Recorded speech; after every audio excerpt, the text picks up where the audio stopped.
मरियम औरंगजेब की parliament house के बाहर मीडिया से गुफ्तगू। उन्होंने कहा कि नौजवानों के रोजगार, कारोबार और तरक्की का शहबाज और नया दौर शुरू होगा। शहबाज शरीफ ने पाकिस्तान को डिफॉल्ट से बचाया था, अब इंशाअल्लाह मईशत को इस्तेकाम देंगे।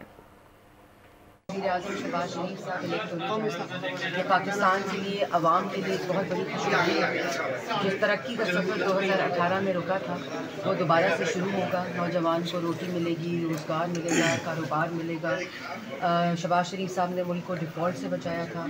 इंशाअल्लाह मईशत को इस्तेकाम देंगे, सियासी इस्तेकाम आएगा। बड़े अफसोस की बात है कि 10, 11, 12 साल की एक तो जो नालायकी ना अहली तो है ही जो मुल्क पर मुसल्लत थी, लेकिन बदतमीज़ी भी पार्लियामान में आ गई।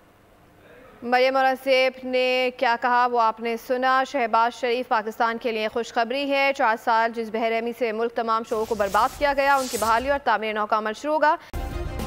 सब्सक्राइब करें और बेल दबाएं ताकि कोई खबर रह न जाए।